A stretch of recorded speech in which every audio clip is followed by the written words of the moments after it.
Donc, nous vous proposons maintenant d'aborder par deux communications le domaine de la sculpture, l'une questionnant justement les frontières de la discipline et l'autre celle de la figure tutélaire incontournable, bien sûr, d'Auguste Rodin. Donc, nous commençons par Dominique Jarassé, professeur d'histoire de l'art contemporain à l'Université de Bordeaux-Montaigne et à l'École du Louvre. Docteur en histoire de l'art, Dominique Jarassé a assuré le commissariat de plusieurs expositions, notamment le temps des synagogues en France au musée d'Orsay. Spécialiste du patrimoine et de l'art juif, il a étendu ses recherches à des thèmes variés, notamment l'historiographie de l'histoire de l'art, les relations entre histoire de l'art et anthropologie, en particulier dans le champ de l'art colonial. C'est justement dans ce champ-là qu'il mène des recherches, notamment dans l'art italien depuis 2013, et tout particulièrement l'art durant la période fasciste. Donc, parmi ses nombreux ouvrages, mentionnons Rodin, La passion du mouvement, en 2001, ou encore Synagogue, une architecture de l'identité juive. Voilà, je vous laisse la parole pour une communication intitulée Wild Art Déco, point d'interrogation, sa participation à l'exposition des arts décoratifs de 1925. Bien, ce titre, Wild Art Déco, est évidemment, vous l'avez compris, une provocation. Provocation à une réflexion sur notre discipline, histoire de l'art, et je m'inscris dans la continuité, bien évidemment, du travail du professeur Terraroli, sa réflexion sur les catégories. Car s'il y a bien un artiste qui échappe aux catégories, qui fait exploser les catégories, c'est bien Adolfo Wild. Car il est symboliste, il est expressionniste, il est novecentiste, et je vous propose peut-être de le voir aussi un peu comme Art déco, par une position également théorique d'histoire de l'art qui fait que pour moi, les œuvres ne sont pas des sortes d'entités abstraites avec une essence, mais qu'elles sont ancrées dans un contexte et que Wild, à l'exposition 1925 à Paris, la fameuse exposition donc des arts décoratifs modernes à Paris, se trouve quelque peu tiré vers l'art déco. On n'expose pas impunément à Paris à l'exposition des arts décoratifs en 1925 sans en subir les conséquences.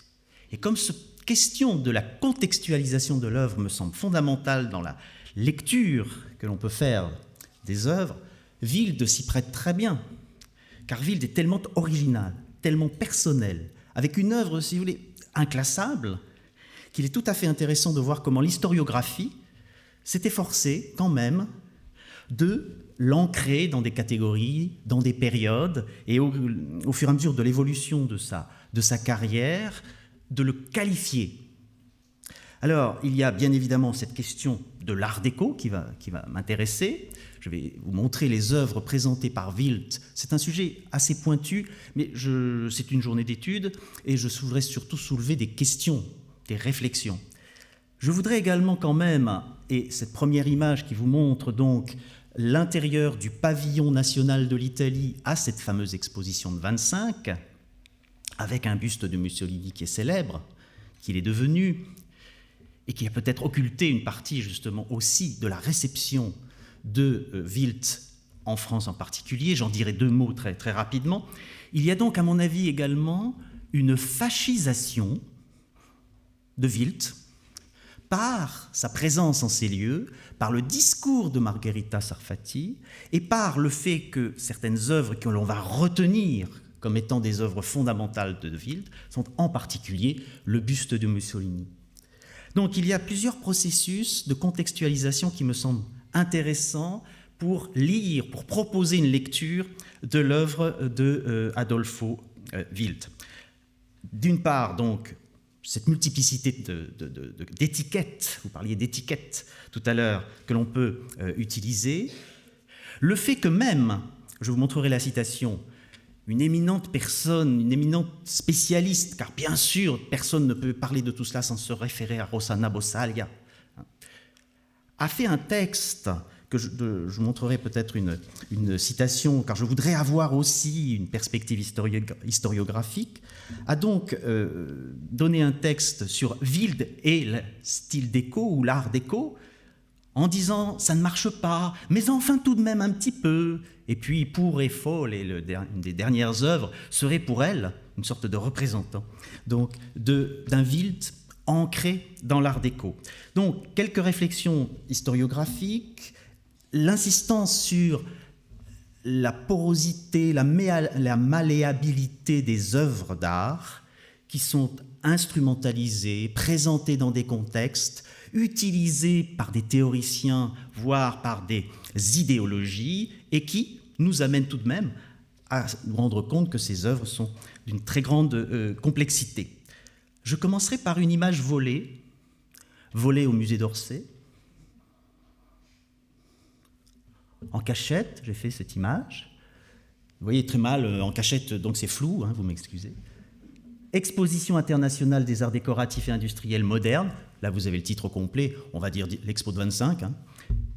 Sont présents, entre autres, les futuristes Balla, De Perro et Prampolini, Gio Ponti, dont on a déjà beaucoup parlé et qui est figure centrale pour la réflexion sur l'art déco et sur la suite, sur le design, obtient un grand succès avec les porcelaines réalisées par la manufacture Richard Ginori. On est bien dans cette perspective qui a déjà été développée. Je regrette qu'on ne cite pas la présence de Wild dans l'exposition de 1925. Wild qui a reçu un grand prix de la section artisanale du travail de la pierre. Mais il n'est pas là. Y aurait-il le signe que la construction de l'exposition, et vous doutez bien que j'ouvre le débat, hein, n'y voyez pas évidemment une critique, mais une proposition justement de discussion, il n'y a peut-être pas de place dans cette exposition pour Wild, parce qu'il est à l'Orangerie. Mais peut-être que c'est un problème aussi de sa place dans l'histoire de l'art en général.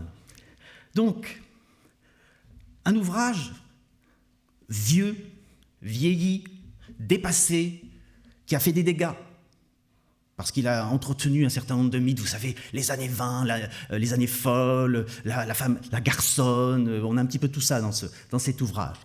Mais il est quand même intéressant de trouver dans cet ouvrage des œuvres de Wild.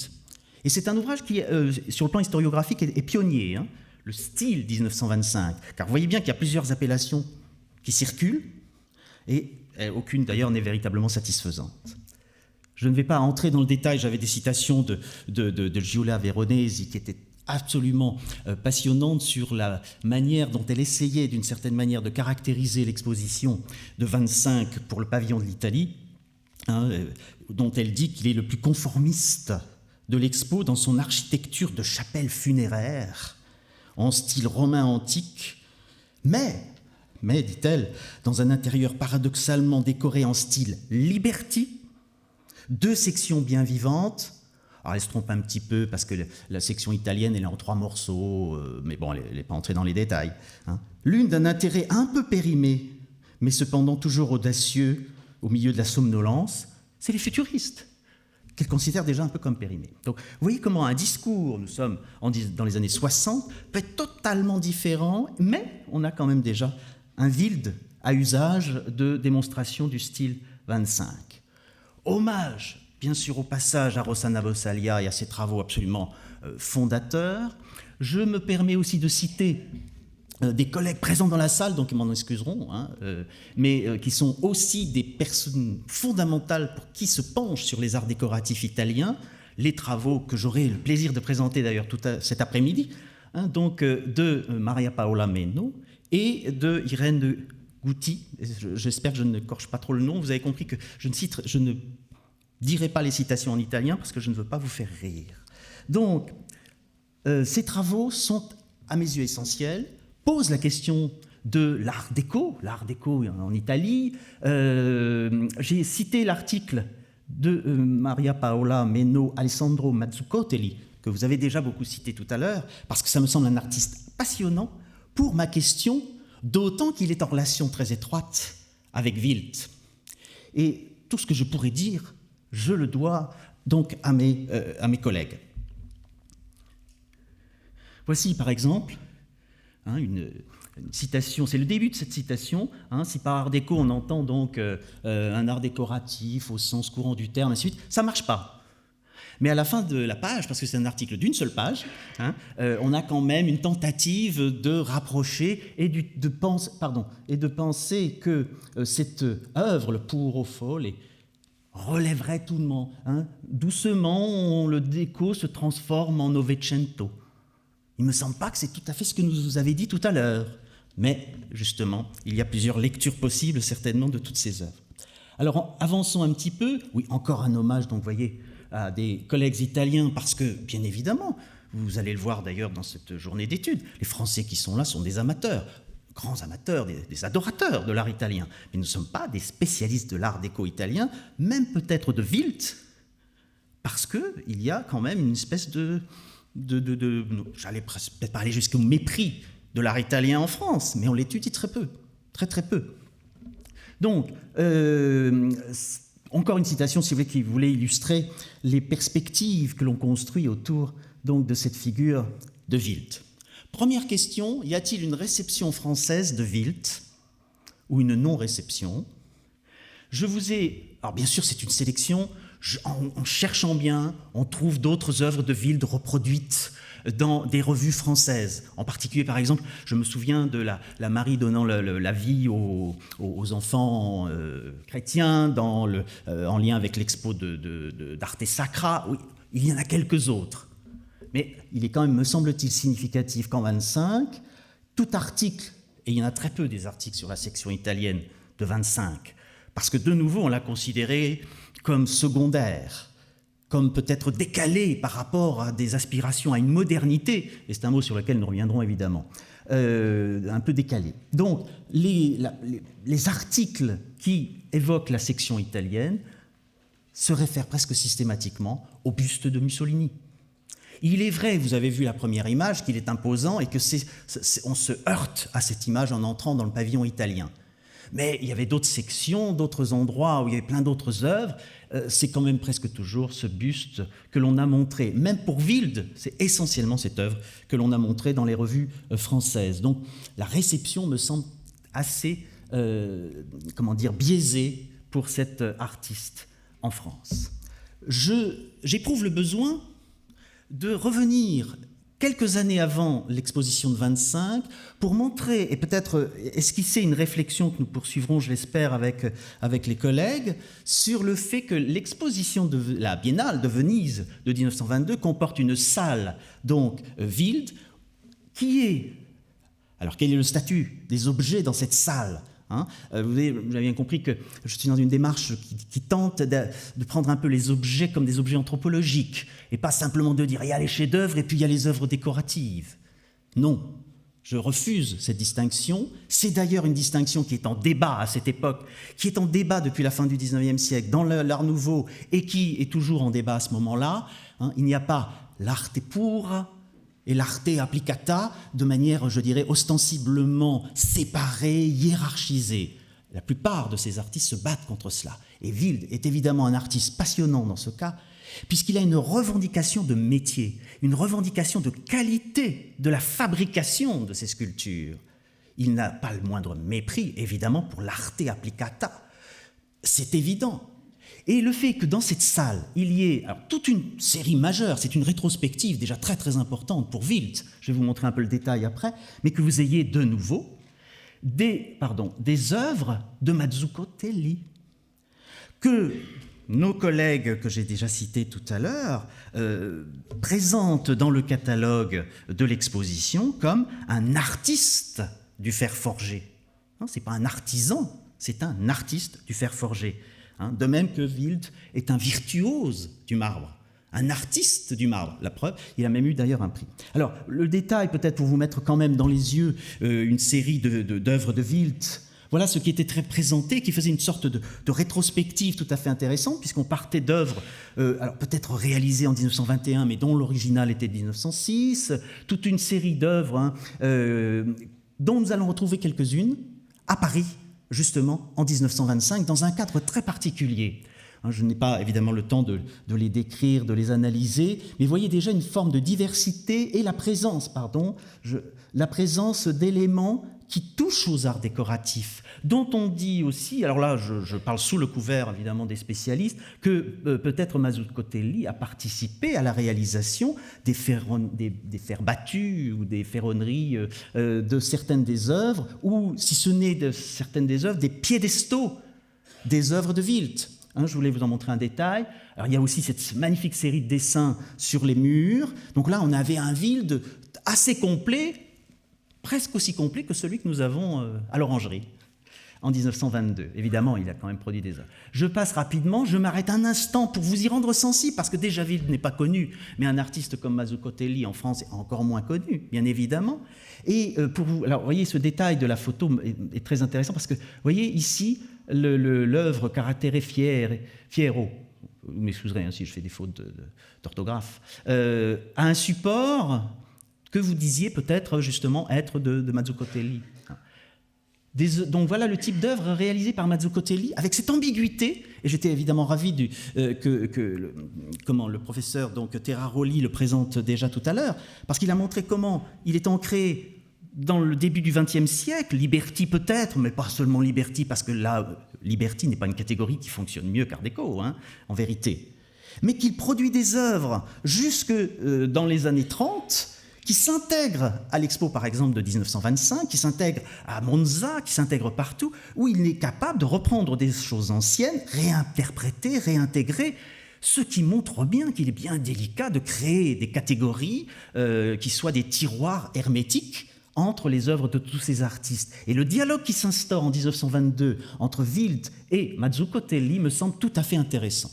Donc voici le fameux pavillon italien de Paris en 25 que Madame Veronesi a donc qualifié de chapelle funéraire. On comprend évidemment la réaction. Il faut se pencher peut-être sur, là je vais quand même essayer de faire une citation, sur la position de Margherita Sarfati, encore elle. Pourquoi ? Parce qu'elle est une sorte de commissaire de cette exposition. Elle va s'efforcer d'ailleurs, pour reprendre la terminologie évoquée, à une synthèse, puisqu'il y a les futuristes qui sont là. Et elle ne les néglige pas, elle les utilise aussi dans son discours, mais évidemment avec des perspectives tout à fait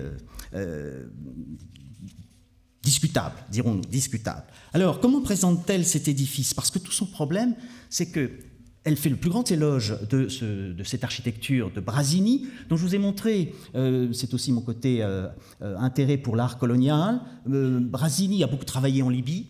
Vous voyez, on est quand même dans une architecture pompeuse qui s'efforce, si vous voulez, de recréer les fastes de l'Empire, même si ce n'est pas encore l'Empire. Donc, il y a évidemment cette tentation dans le pavillon de Paris, et Margherita Sarfati est bien obligée de dire qu'il est magnifique, ce pavillon, qu'il est extraordinaire, qu'il est à l'image de l'Italie, c'est-à-dire capable de regarder son passé, mais d'être tourné vers le futur. J'arrête là les discours idéologiques à la Margherita. Mais il est évident qu'elle est assez troublée par ce qu'elle voit à Paris en 25. Et que certains articles de bilan qu'elle fait dans la presse italienne quelques mois plus tard sont beaucoup plus mitigés, car elle comprend bien que l'Italie se trompe de voie en promouvant une architecture du type comme cela. Alors, je voudrais quand même vous en faire une petite citation, si je la retrouve.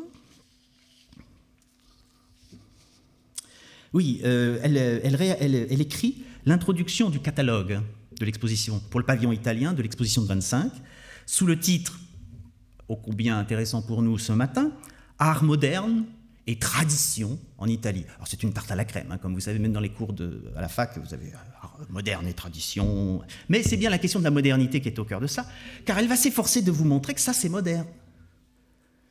Alors, elle assassine le Liberty, le style floréal avec ses lignes brisées et frêles, ses formes langoureuses, déliquescentes et tourmentées, a cédé la place à un style plus vif et plus mâle.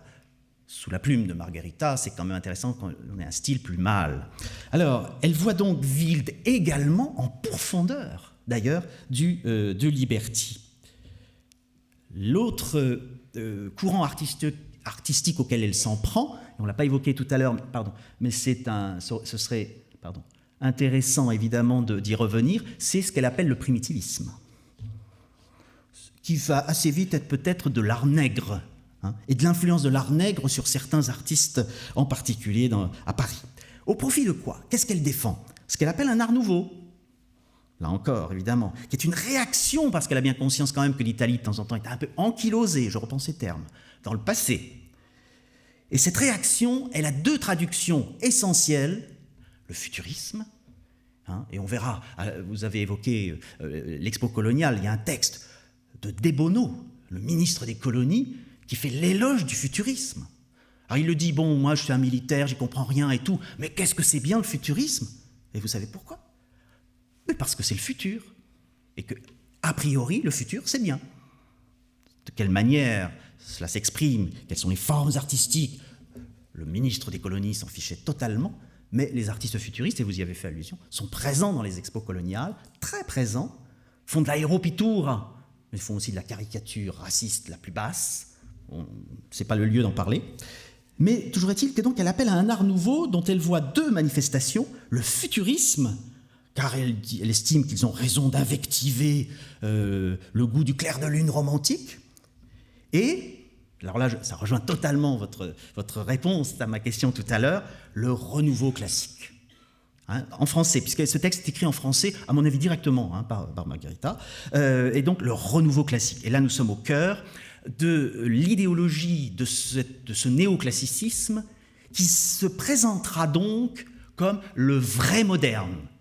Car toute la rhétorique fasciste, d'extrême droite également en France, je pense à Camille Mauclerc en particulier, c'est de toujours dire attention au faux nouveau. Le vrai nouveau, en vérité, il est classique.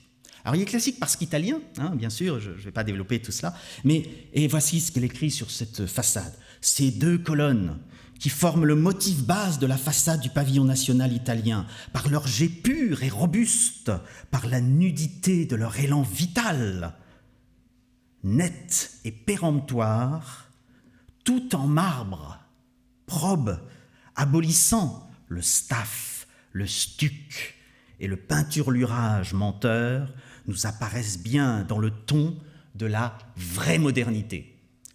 Elle va prendre évidemment en pleine figure la vraie modernité du pavillon russe, enfin du pavillon soviétique, de tout un autre ensemble de choses que présente l'Expo de 25, qui est d'une complexité et d'une diversité extraordinaire. Entrons dans ce pavillon. Voici la page du catalogue qui montre les artistes ou artisans ou entrepreneurs qui ont travaillé. Et je trouve très intéressant, je n'ai pas le temps d'entrer de nouveau dans le détail, mais je trouve très intéressant qu'au milieu de tous ces ferronniers, de ces mosaïstes, eh bien nous avons Wilt. Non pas qu'on va le mettre sur le même plan qu'un simple céramiste, mais il est quand même au milieu de ces artisans ou de ces artistes d'art, puisque vous savez toute une terminologie pour essayer de promouvoir ces formes artistiques sans hiérarchie et sans mépris. Quand il recevra son grand prix, il va tout de même le recevoir, là j'ai repris le texte officiel du rapport sur l'exposition, au pavillon national italien, la pierre grise des colonnes. Il faut être positif, c'est quand même l'organisateur de l'expo, donc on ne peut pas diplomatiquement non plus dire trop de mal d'un certain nombre de pays. Mais la réception française, si j'avais le temps de la développer, montrerait que beaucoup n'ont pas parlé de l'Italie parce qu'ils ne voulaient pas blesser les Italiens. Alors, donc au pavillon national italien, la pierre grise des colonnes, des niches et soubassements s'harmonisaient avec des briques dorées, le hall était enrichi de marbre de différentes couleurs. C'était l'œuvre collective du professeur, et ainsi de suite, auquel le jury a décerné la plus haute récompense, effectivement un grand prix donc, dans l'art et l'industrie de la pierre, en même temps qu'au maître sculpteur Adolfo Wilt, qui reçoit donc un prix art et industrie de la pierre. J'insiste sur cette formule parce qu'elle place Wilt, si vous voulez, dans une perspective de métier, de réalisation, qui est fondamentale pour comprendre son œuvre, pour comprendre même sa technique, et qui n'est absolument pas contre nature de le trouver sous cet angle. Voilà, donc je ne peux pas tout entrer dans tous les détails. Voici de nouveau la salle présentée dans un article important de la revue Emporium, que vous avez cité tout à l'heure, et dont je montre, voici, toujours dans le pavillon de l'Italie, parce qu'il y avait 3 endroits où on exposait, chaque pays exposait plus ou moins dans 3 endroits dans cette exposition. C'était un peu compliqué. C'est ce qui a fait que Giulia Veronesi s'est un peu perdue dans le plan de l'expo. Vous avez le buste de Vittore Grubici, lui aussi monumental. Nous sommes toujours dans le pavillon italien.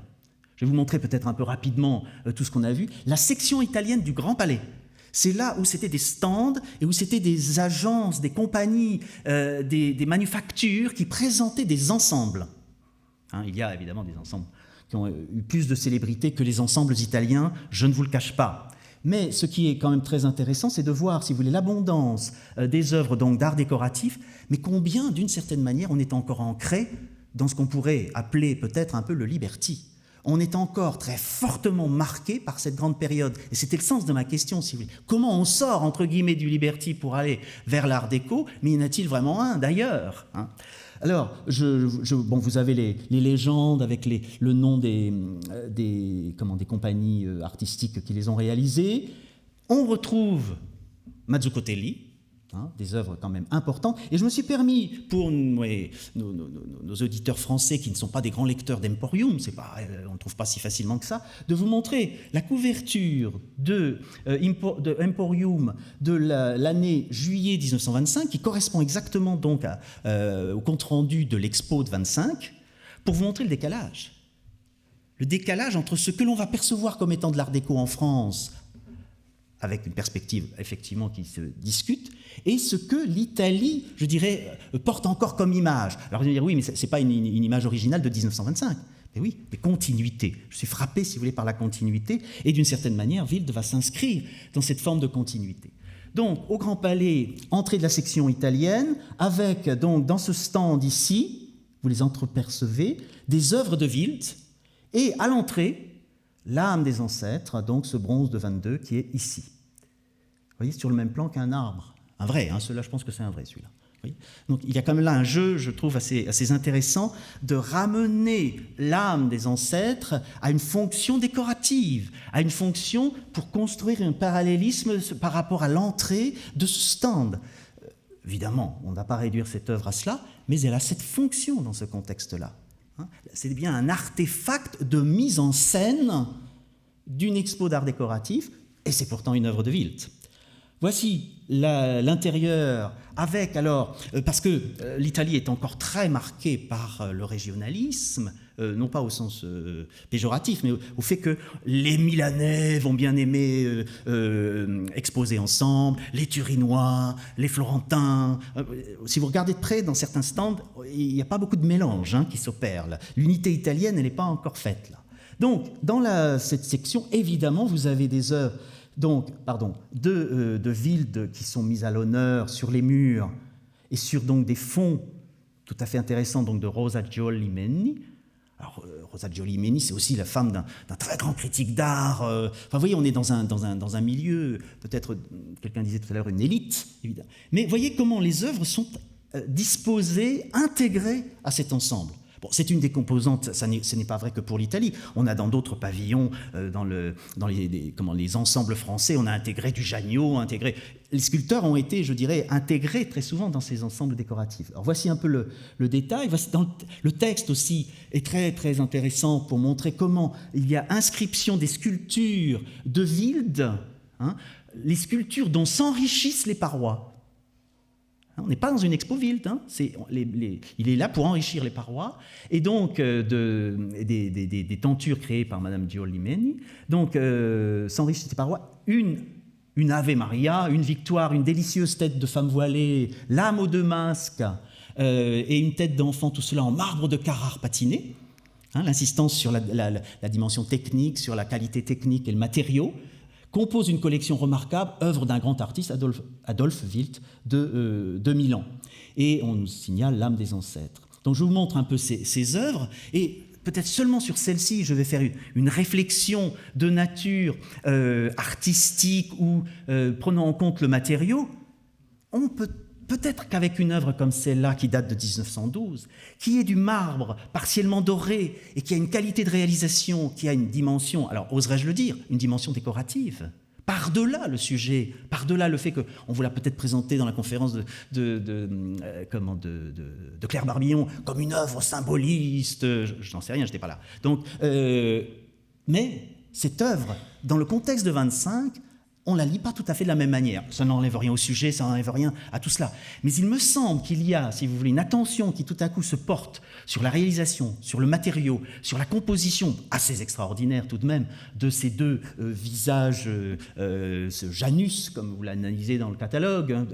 Il y a vraiment une œuvre très très riche, mais qui vient encore, me semble-t-il, s'enrichir d'une dimension décorative. Et quand je le dis, ça n'est absolument pas péjoratif. Ce n'est pas pour ramener, Wild à un statut d'artiste décorateur, mais à un artiste qui est pleinement intégré à la production de son temps, mais dont les œuvres plus anciennes peuvent se trouver quelque peu modifiées quand même dans la perspective qu'on leur donne en les intégrant dans un ensemble décoratif. Là, je me suis même amusé à reprendre la photo des murs, des tentures de Rosa, parce que c'était la gamme Rosa, avec les 3 sculptures qui sont suspendues sur le mur, sculptures dont chacune mériterait évidemment d'être commentée pour elle-même, pour sa qualité, mais vous avez compris que ce n'est pas tout à fait le but de mon exposé déjà très long.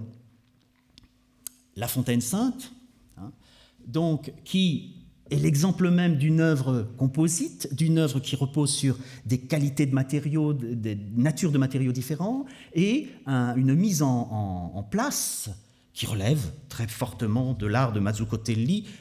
Peut-être est-ce lui, je ne me souviens plus si vous dites si c'est vraiment lui ou si c'est une hypothèse, vous nous direz cela tout à l'heure, mais il y a bien là quand même une collaboration très très étroite qui me semble pertinent de noter. Alors, les monuments funéraires en particulier relèvent beaucoup, me semble-t-il, aussi de cette tendance décorative, déco, puisque nous y trouvons des symboles qui vont être traités avec un souci de la matérialité de ces objets, de leur dimension symbolique si vous voulez, mais aussi des jeux de matériaux qui semblent, je dirais, privilégier tout particulièrement, que Wild semble privilégier tout particulièrement lorsqu'il se penche sur des œuvres à caractère funéraire. Alors, quelques mots, si j'en ai le temps, parce que je vous avoue que j'ai oublié l'heure à laquelle j'ai commencé. Ça va ?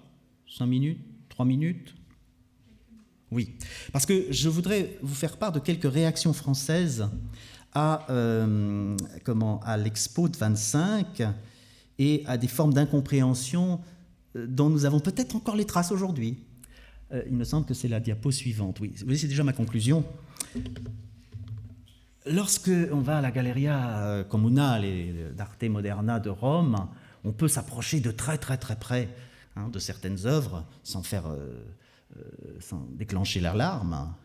Ce que me suis permis de faire sur cette œuvre, qui est quand même totalement fascinante, totalement étonnante, que d'une certaine manière, moi pendant longtemps, j'ai d'abord regardé comme ce moment qui me semble vrai de pas mal de sculpteurs, ancré peut-être dans le symbolisme, mais qui semble en sortir, si on veut utiliser ces catégories. Je vous ai dit dès le début que toutes ces catégories, elles étaient utiles, mais en même temps nuisibles, et pas toujours fiables.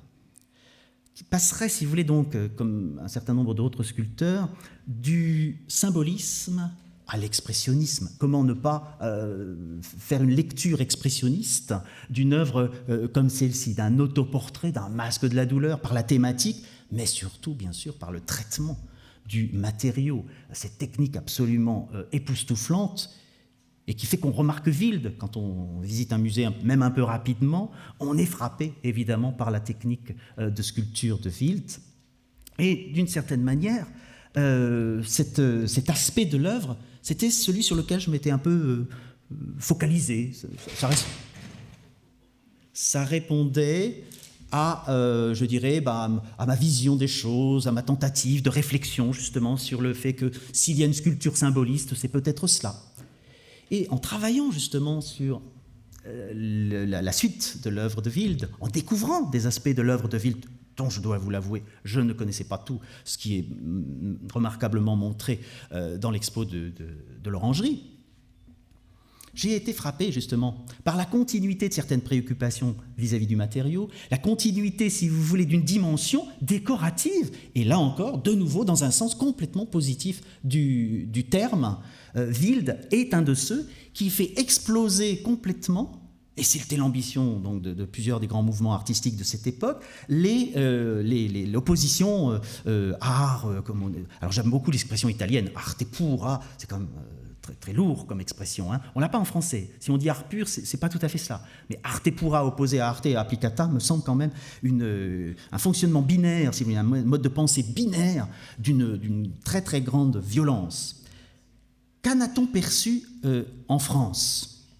Déjà, lorsque Gabriel Mouret se rend à Venise en 1922, il dit quelques mots de la salle Wilde. Quant aux envois trop nombreux, à mon gré, de M. Adolphe Wilde, je me refuse.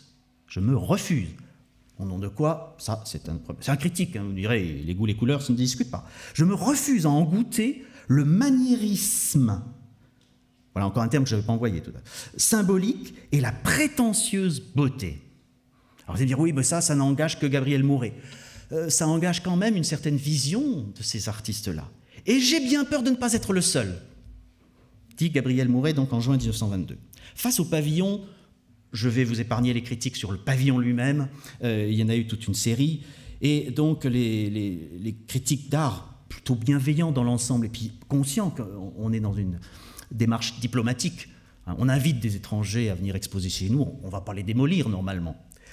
Alors voici ce qu'écrit par exemple René Jean, la sculpture à l'exposition des arts décoratifs. L'Italie, point de suspension. Je vais quand même poursuivre la citation. L'Italie, comme il est malaisé de parler des œuvres étrangères. Par souci de courtoisie, par désir de compréhension, il faut s'abstraire de l'ambiance nationale, éviter certaines comparaisons. On ne les a pas évitées ce matin. Bon, si les animaux sculptés par M. Toffanari, je le découvre, Sirio, sont proches de ceux qu'un animalier parisien comme M. Sandoz expose périodiquement. Vous avez vu comment on juge de l'art italien, hein, d'abord et essentiellement par rapport à l'art français. Les colossales têtes de marbre, et là on retombe évidemment sur le buste de Mussolini, sur le buste de Grubici, les colossales. Et quand même, vous savez, en 25, quand on emploie le mot colossal en France, il n'y a pas de cas, hein. Vous savez que pendant la guerre, on mettait un K à colossal, hein, puisque c'est un art étranger, profondément étranger, comme si, également, M. Wilde, qui porte un nom quand même pas très, très italien, n'était peut-être vraiment du Nord, hein, pour reprendre votre géographie artistique entre le Sud et le Nord tout à l'heure. Donc, M. Wilde, donc, les colossales têtes de marbre par M. Adolphe Wilde sont loin, très loin de notre conception sculpturale. Par contre, il faut noter la belle entente architecturale des figures de M. Zanelli qui encadre l'inscription au-dessus de la porte d'entrée du pavillon de l'Italie et celle des reliefs, la virilité et la fécondité par M. Giordani, Nicoletti. Donc il y aurait encore d'autres citations. Les silences également me semblent très très intéressants car il y a comme des critiques qui vont faire le compte-rendu, être censés parler de la sculpture à l'exposition et qui ignoreront totalement Wilde, Grand Prix pourtant. Hein, c'est le cas d'Arsène Alexandre. L'article d'Henri Martini est aussi très ambivalent parce qu'il se place aussi sur le terrain du nationalisme. Hein, le nationalisme n'est pas seulement en Italie du côté de Margherita Sarfati, il est aussi chez les critiques français qui jugent des arts à partir de conceptions de caractères nationaux. Et donc, je disais, pour finir, Henri Martini, qui fait quand même un article dans Art et Décoration en 1925, je vous ai montré tout à l'heure, publie bien sûr la photo de Mussolini, du buste de Mussolini, mais c'est là toute l'ambiguïté.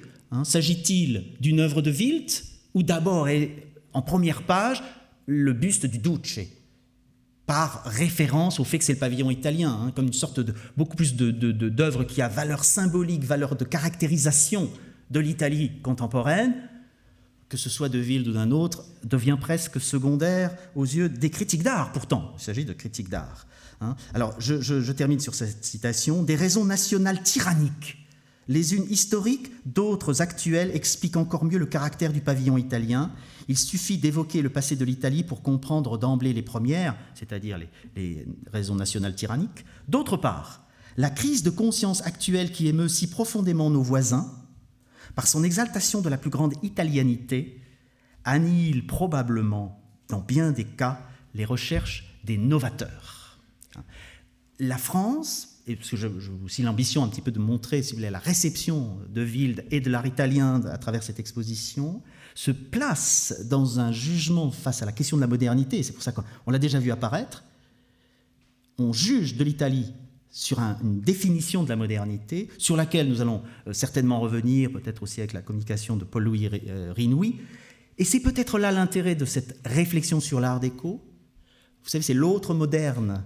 Très souvent, on dit l'art déco, c'est l'autre moderne, c'est-à-dire la modernité qui n'a pas été intégrée, on y faisait déjà allusion, au Centre Pompidou, parce que ce n'est pas l'avant-garde au sens traditionnel, au sens, je dirais, strict de la construction très idéologique et très téléologique de notre histoire de l'art. La catégorie art déco, elle est mauvaise, je suis d'accord, elle ne fonctionne pas très bien, mais on en a besoin. On en a besoin pour réussir à parler de Mazzucatelli, de parler de Wilde, sans se sentir obligé de les considérer ou juger à l'aune du futurisme, de l'impressionnisme, et ainsi de suite. Tout cela joue, bien évidemment, dans les constructions des catégories, les jeux d'opposition. Mais il nous faut quand même bien ouvrir, et c'est là le travail remarquable justement de plusieurs de nos collègues, dont Rossana Bossalia, je la cite encore au passage, c'est de nous avoir montré des œuvres, de nous avoir au moins esquissé, si vous voulez, un nouveau regard sur cet ensemble d'œuvres. Et je crois que Wilde, dont la réception est difficile, c'est indéniable, vous avez vu, peut bénéficier aussi de ce courant, une sorte de redécouverte aussi pour nous Français de l'art italien. Merci.